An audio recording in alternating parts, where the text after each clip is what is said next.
Ok, entonces continuamos. Bueno, entonces ya teniendo esa sucesión de intervalos tales que cubren a t, x, entonces se tiene que la medida asterisco de t, x, que es igual a f de x menos t de f de t, es igual a la sumatoria, ¿no? Desde k igual con 1 hasta n de ahora f de las d de x menos f de c de k, perdón, d de k menos f de c de k.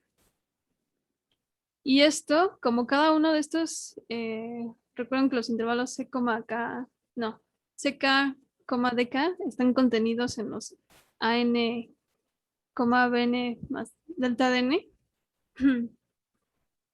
Bueno, para algún n. Entonces esto es menor o igual que la sumatoria desde 1 hasta n de estos, de las imágenes de f, pero ahora en estos extremos, ¿no? b de n más delta de n y a de n. Y habíamos visto, habíamos probado que esta sumatoria es menor o igual que,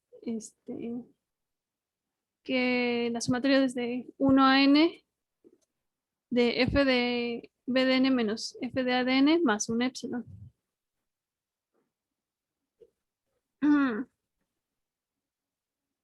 Es decir que, bueno, solo volví a reescribir cosas. F de x menos f de t es menor o igual que esto que se encuentra aquí a la derecha.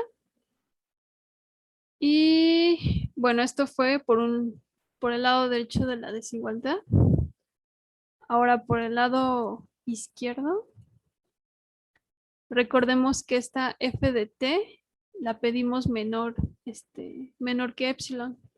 Entonces, de este lado quedaría f de x menos epsilon, ¿no? Que quedaría f de x menos f de t mayor o igual que f de x menos epsilon.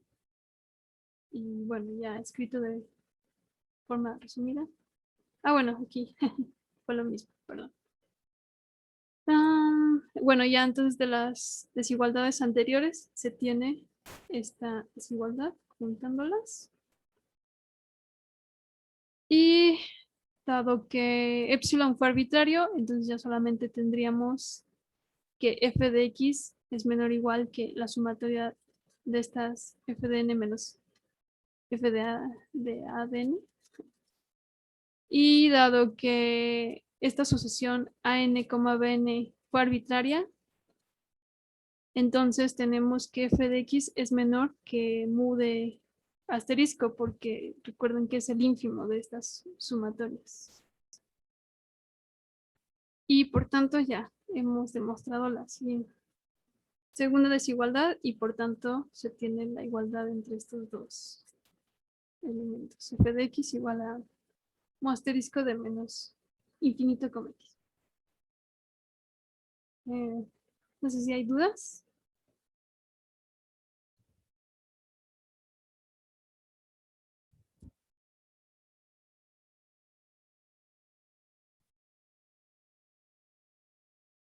No. Bueno, entonces, el libro nos da más observaciones. Nos dice que la proposición 137, ¿cuál es? Sí, es la primera que les demostré. Dice que puede ser modificada para que cada intervalo menos infinito, b es mu asterisco medible y luego así cada subconjunto Borel de R es mu asterisco medible. Y bueno, una idea de demostración de esto es que tomamos mu una restricción de mu asterisco como hacia los borelianos y usando los pasos de la demostración pasada y el teorema 136, la que nos demostró el compañero Andrick, Se tiene entonces que mu es una medida y satisface que la medida de este intervalo es igual a f de x para cada x. Entonces, como f es acotada y mu de r es el límite de las medidas de estos intervalos, que bueno, cambiando de notación es la medida de estos f de x, entonces mu es finita. Para la parte de la unicidad, nos dice que sea mu construida como se hizo anteriormente, en la demostración anterior, y sea, ay, no sé cómo se pronuncia esta B, no sé, B, sea B una posible medida diferente tal que B de menos infinito como X sea igual a F de X, ¿no? Para cada X. Entonces notamos que si A es un conjunto Borel y si tenemos una asociación tal que cubren a A, aquí es la unión, ¿no?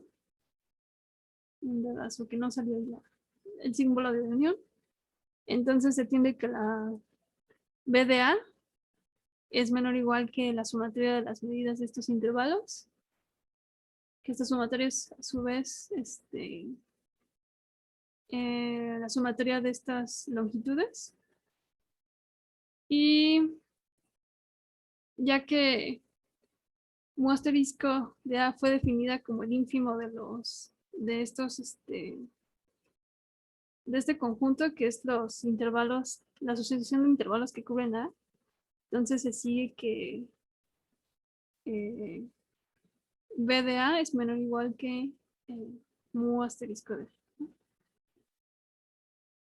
Y bueno, eso es para cada conjunto Borel A de R. Ahora, si aplicamos la desigualdad anterior a y A complemento, se tiene entonces que la medida de, bueno, no, B de R, que es igual a B de A más B A complemento, es menor o igual que la medida mu de A más mu de A complemento, que eso es igual a mu de R. Y bueno, he dado que B de R es igual a mu de R y mu de R es mito. Se sigue entonces que B de A y B de A complemento son iguales a, aquí me salió, mu de A y mu de A complemento, respectivamente. Y por tanto, entonces se tiene la igualdad entre B y mu. Y luego otras observaciones que nos da es que la afirmación de la unicidad en la proposición 1.3.10, la última proposición que les mostré, también se puede probar por medio de otras técnicas estándar, como por ejemplo la discusión que sigue en la prueba de color 1.3.6. O sea, cuando lleguemos a esta sección, ¿no?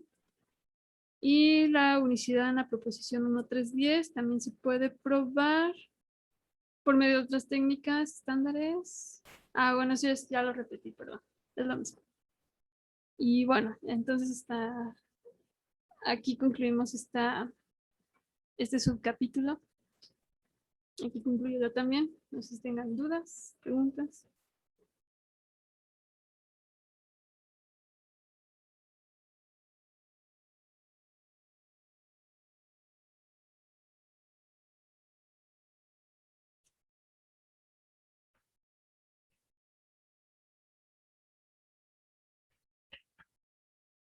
¿No?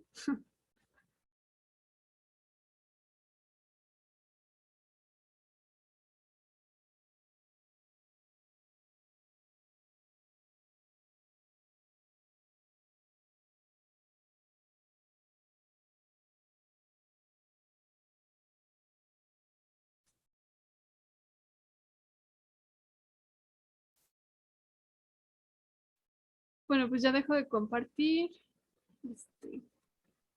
Gracias por su atención. Muy bien. Entonces, yo sí, voy a hacer algunos comentarios Ok. Sí. sobre la parte que estableciste. Ajá. Bueno, voy a compartir ahorita pizarra.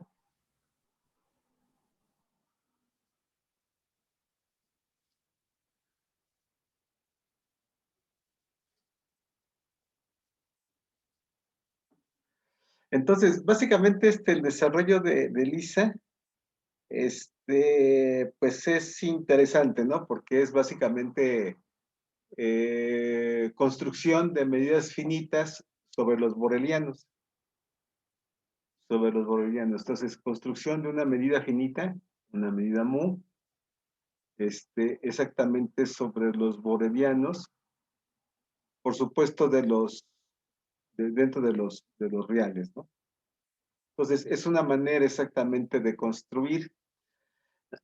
Este, básicamente lo que nos está diciendo es que si uno tiene una función que, bueno, aquí se le nota como F mayúscula, una función F mayúscula que tiene ciertas propiedades, entonces uno puede construir entonces una medida finita sobre los borelianos.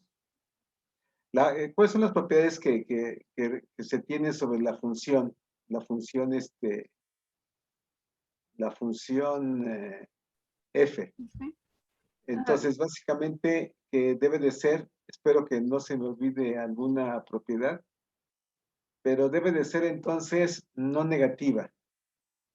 No negativa, tiene que ser no decreciente, Ujú. tiene que ser continua por la derecha, y el límite cuando x tiende a menos infinito, tiene que ser cero.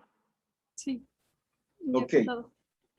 entonces significa que la función tiene que ser más o menos de este tipo. O sea, si uno lo pone que fuera continua, entonces tiene que ser algo así más o menos.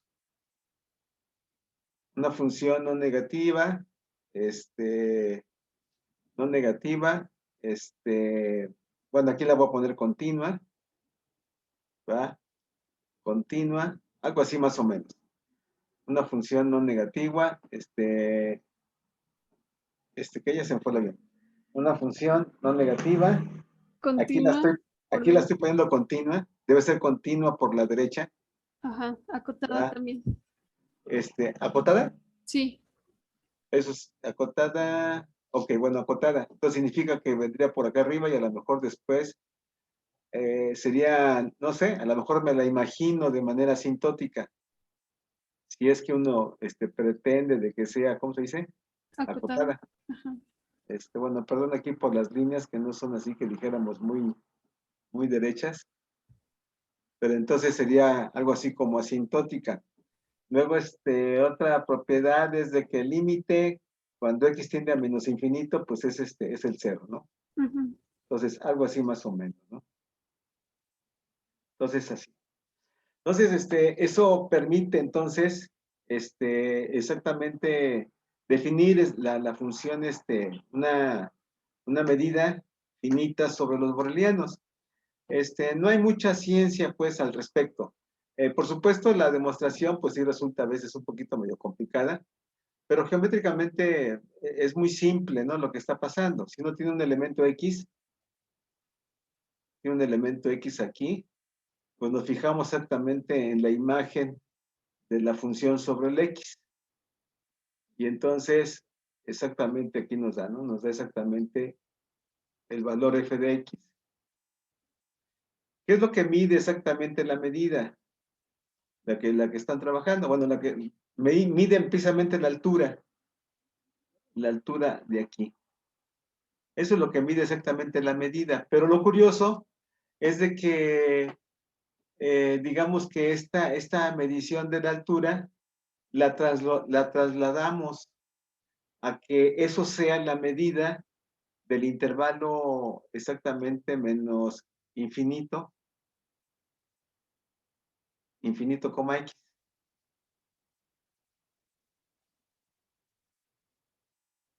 Esa sería nuestra definición de la medida.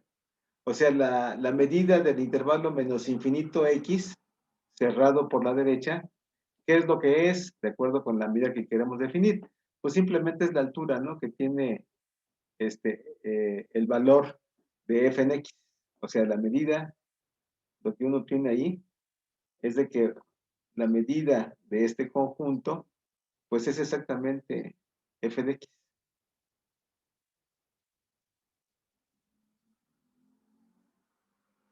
Es eso lo que básicamente está diciendo.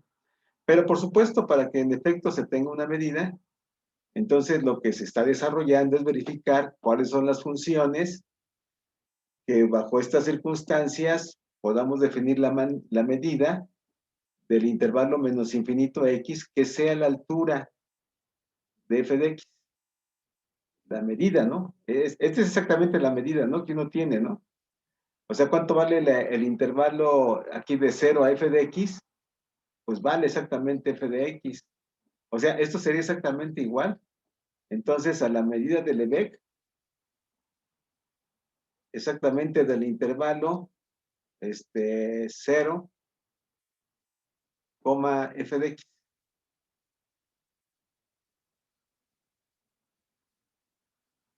Exactamente sería eso que está ahí.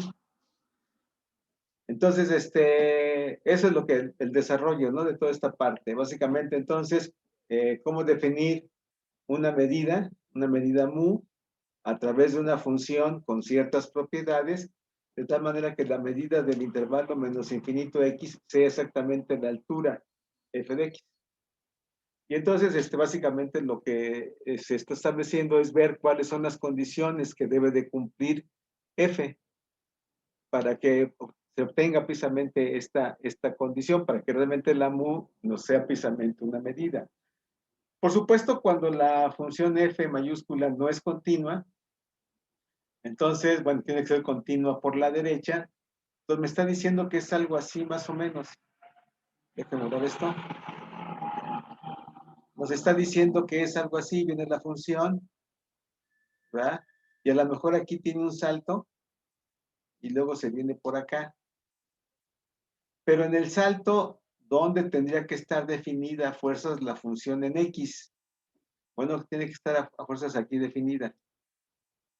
Aquí en esta parte. Aquí debe de estar definida. Aquí no. No debe de estar definida, ni tampoco en las partes intermedias. Aquí no puede tener el valor de la función f en x, porque entonces ya no sería continua por la derecha. Entonces, básicamente, donde está precisamente definida, es exactamente en esta, aquí en este punto, ¿no? Aquí en este punto de aquí. Es decir, f de x, aquí tendría precisamente su valor, en el caso de que hubiera precisamente un salto. Sería, por ejemplo, interesante saber, ¿no? ¿Por qué si f de x lo definiéramos en esta parte, por qué entonces la mu ya no puede ser una medida?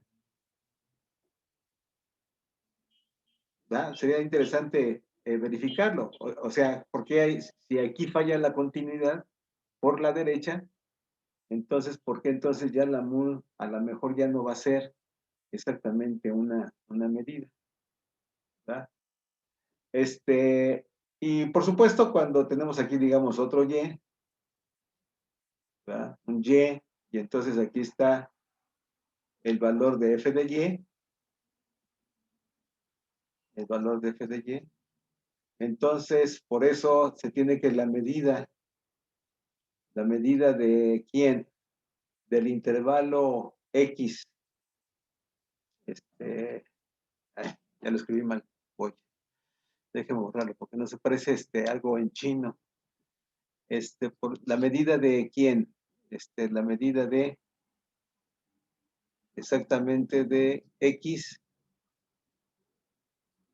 coma y, exactamente cerrado por la derecha, pues tiene que ser igual a quién. Bueno, básicamente tiene que ser exactamente el espacio que hay entre f de y f de x. O sea, tiene que ser exactamente igual a f de x, no, f de y menos f de x.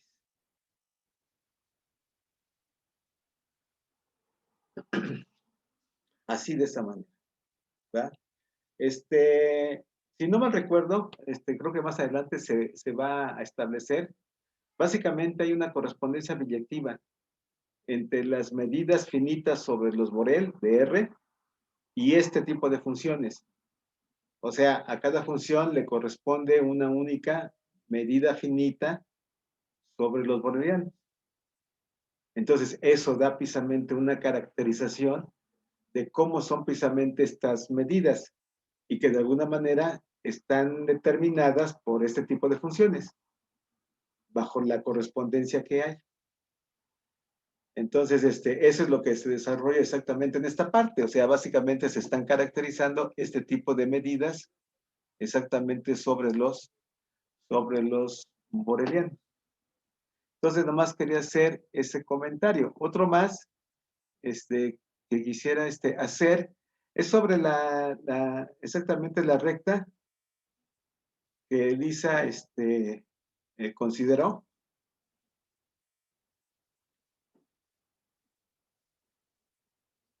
Que Elisa consideró, y en el cual básicamente uno tiene aquí la condición de que el intervalo cerrado, no me acuerdo si era aquí abierto o cerrado. Ahí era abierto. ¿Aquí era abierto? Ok. Ajá.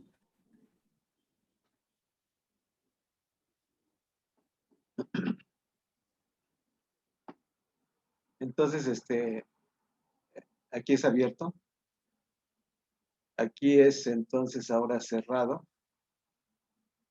Este intervalo, entonces, establece que está contenido en una cantidad finita, está contenido en una cantidad finita de intervalos. Aquí también, aquí ya son abiertos, o ya no me acuerdo, son abiertos también. Igual semicerrados por derecho. Semicerrados, ¿no?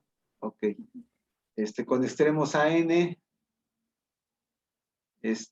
BN, más delta sub N. Entonces esos sí son abiertos. Perdón. ¿Estos son abiertos? Ok. Sí. Así de esta manera, ¿no? Y entonces, se quiere probar, o se quiere expresar al intervalo t, x, al intervalo t, x, exactamente como una unión disjunta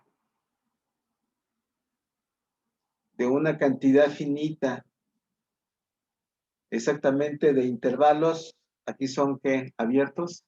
No, semicerrados. Sí, semicerrados. De una cantidad finita de intervalos semicerrados de la forma, aquí dice I, de I, así, esta cantidad finita, pero que cada CDI,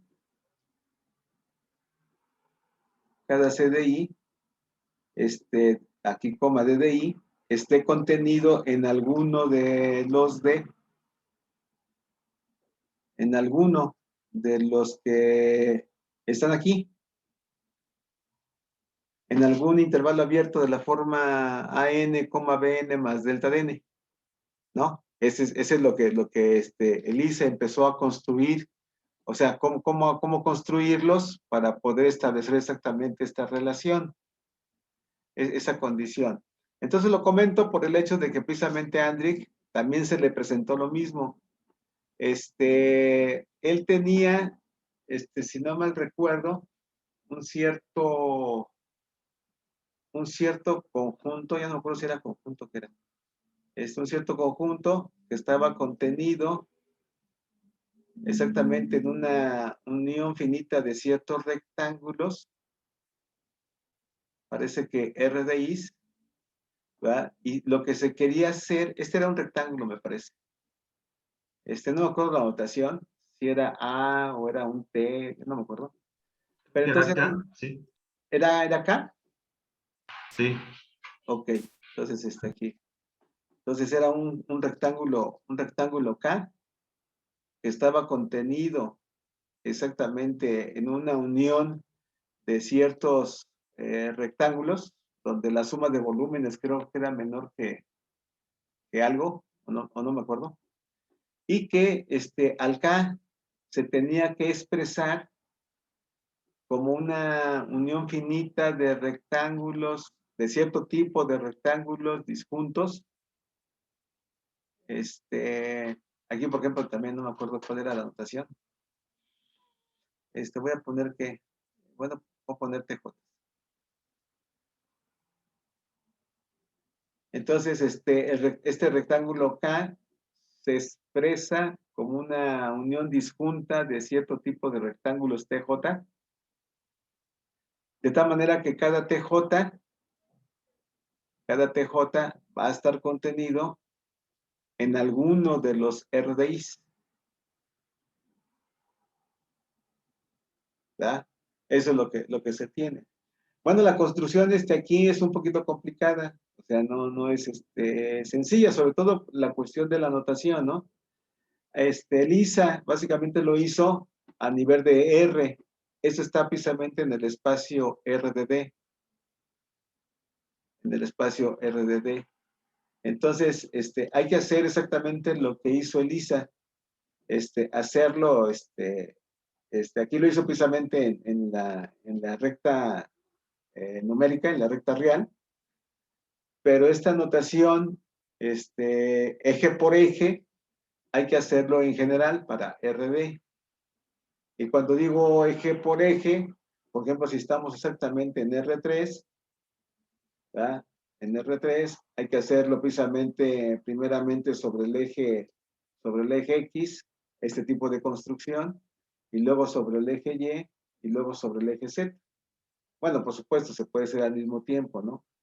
Pero cuando digo eso es porque hay que hacerlo exactamente, construir exactamente el rectángulo en cada uno de los ejes para obtener exactamente lo que uno quiere. Bueno, no lo puedo construir así de todo bien. Puedes tener entonces algo así, ¿no? Construye el rectángulo cuando se obtiene exactamente sobre cada uno de los ejes y se proyecta para obtener exactamente ya todo el rectángulo aquí establecido. Con la propiedad, bueno, este rectángulo sería el TJ y tendría la propiedad de que estaría contenido en alguno de los RDIs. Por supuesto, cuando estamos en D dimensiones, pues hay que poner la notación adecuada, ¿no? O sea, realmente aquí la dificultad sería la notación que uno estaría haciendo para cada uno de los ejes y para cada uno de los intervalos que uno esté construyendo. Entonces, eso es lo que complicaría un poquito las cosas, ¿no? La notación matemática, ¿no? Que tendría uno que utilizar para construir estos TDJ. Porque precisamente cada TDJ, me imagino que a nivel de notación sería algo así, sería como de la suma, no sé, un CJ de 1, CJ de 1, coma, DJ de 1, aquí me imagino que cerrado, cruz en forma sucesiva, hasta tener exactamente el último factor o el último intervalo construido exactamente en el último eje coordenado, que sería exactamente tener exactamente el intervalo semicerrado C, CJ de D, híjole, de D, D es la dimensión, ¿verdad? Entonces aquí habrá que poner otra letra por la D que tenemos aquí. Bueno, espero que no se confunda, ¿no? Pero entonces sería exactamente tener D de J de D. Son las diferentes D, ¿no? Uno es dimensión y el otro es notación de intervalo. Entonces se complica un poquito la notación, ¿no? Déjame ver si estoy bien. Aquí es D. Se complica un poquito la notación, ¿no? En andar construyendo este tipo de rectángulos. Porque entonces el TDJ así estaría construido y lo construimos en función de algún RDI, y RDI pues hay que tener una notación similar, y entonces se hace muy, muy engorroso, ¿no? Todo ese tipo de cuestiones. Pero bueno, así es la situación. Entonces, nomás quería hacer esos comentarios. No sé si tengan algún otro que quieran compartir.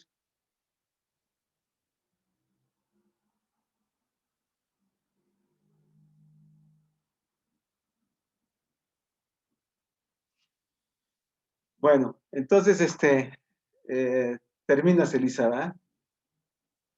La exposición. Sí, Ok, y entonces tú eres la última.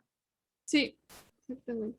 Bueno, entonces, volveríamos entonces de nuevo con la ronda, y empezaría entonces Abdel. ¿Yo? Sí, pues sí, ¿no? Eres el primero, ¿no? No, era Dante. Sí, fui yo. André Ah, fue fuiste creo que tú. de los últimos. Ah, entonces Bueno, discúlpame, Abdel. No pasa nada. Ok, entonces Dante. Bueno, entonces bajo el mismo orden, ahora quiero que ustedes se organicen. Que ustedes se organicen. Más o menos, si notaron, y alguien lo comentó también, que básicamente la repartición fue como más o menos 2 páginas, ¿no? Del libro ¿cómo se llama? El el Cox. con. Del CON, ¿de acuerdo? Y ya traten de tomar la segunda edición. Sí, Entonces, bajo el mismo orden, más o menos, pónganse de acuerdo en 2 páginas. Si se pasan un cachito o les falta un cachito, pues, ¿cómo se llama? Se ponen de acuerdo con el compañero que sigue para ver qué hacen, si lo da el anterior o el que sigue. No sé si me explique. O sea, sobre la frontera, ¿no? La frontera de las repartición, Sí.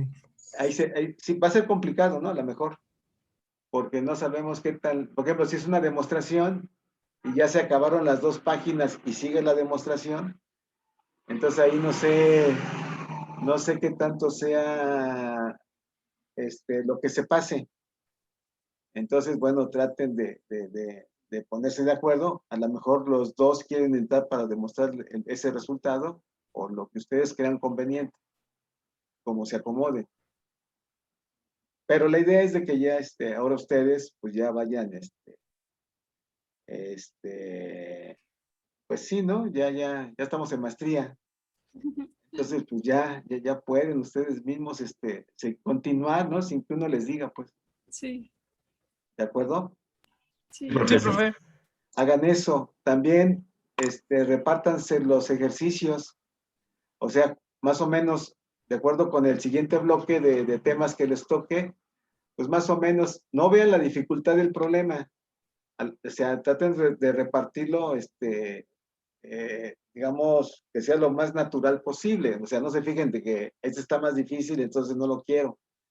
No, sino que más o menos vean el orden, de acuerdo con la participación de ustedes, saquen un promedio de problemas y se los reparten de acuerdo a cómo está el orden de participación, de acuerdo a la parte de los temas.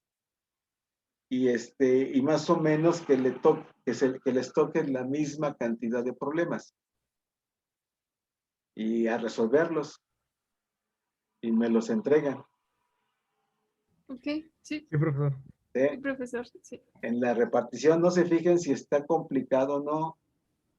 A quien le toque uno complicado, pues ya ni modo, pero no se fijen si está complicado o no. O sea, simplemente repartan tal y como está. Ya, a alguno le va a tocar uno fácil, pues va a tener suerte, pues. Y a algún otro, a lo mejor le toca a uno muy difícil. Pero pues ni modo, así es esto, ¿no? Ok, sí, profesor. Sí. Sí. Y nada más por último, antes de que nos saque otra vuelta Zoom. Entonces, a ver, Giovanni, ¿querías decir tú algo